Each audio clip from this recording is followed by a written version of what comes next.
So when we talk about stress, it's that impact where it can be a good impact, and then what I call the bad and the ugly. So the good is where it gets us motivated and excited and energized, but the bad side is when it starts to have an impact and take us away from the kinds of things that we want to be doing, to the illness side where we're experiencing depression and we're experiencing things such as heart attacks and strokes and Crohn's disease and colitis, and 80 to 90% of all illnesses have a basis in stress.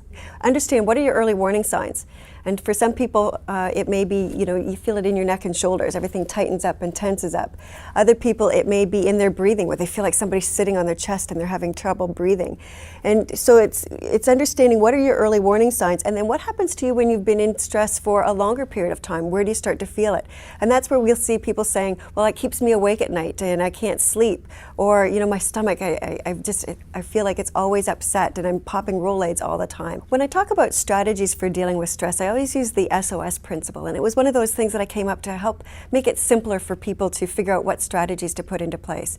So the first S stands for situation. What am I going to do about the things that are causing stress in my life? Can I delegate them? Can I simplify them? Can I say no to them? Can I problem solve them in some sort of way? The O stands for how do I make sure that I'm taking care of myself? And that's actually two parts. Am I sleeping right, eating right, exercising? Am I doing the things that are healthy for me? But also, what am I doing to give myself a break from that stress? The last S stands for support. Who can you talk to? Who can you vent to? Who's been there and done that before you? I think one of the things we need to look at when we look at how we structure our day is to really understand that we can't continue to work an entire day at top speed and expect that our productivity is going to stay high. So we need these downtimes, this rhythm, in order to make sure that we recoup our energy so that we can then put it all back into the next situation. And so those micro breaks, they don't need to be long. And I think that's one of the things that leaders need to be aware of too, is that breaks don't need to be these, half hour or 1 hour kind of rejuvenation centers. It can be just as simple as a little micro break where you stand up and you go for a walk and you get a glass of water and then you come back to your desk.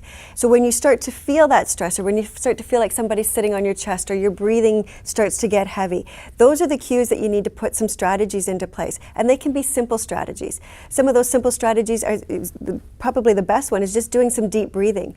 That act of filling up your lungs and letting it go actually convinces your body that it's not stressed, and it lets go of even more stress, and so then you're able to focus. Drinking a glass of cool water not only helps to relax you, but it hydrates you and it allows the blood to flow so that you can think more clearly. So there's little things like that. Standing up and stretching your body helps to get rid of the tension that builds up in your muscles. We still have to be careful with naturopathic things because many of them do have side effects, and I think sometimes people think, well, if it's naturopathic, that must mean it's better. It's not necessarily better for us, and even something simple as some of the medications for depression, there's naturopathic treatments, but if you take them and then you go and you sit in the sun, you can end up with third-degree burns.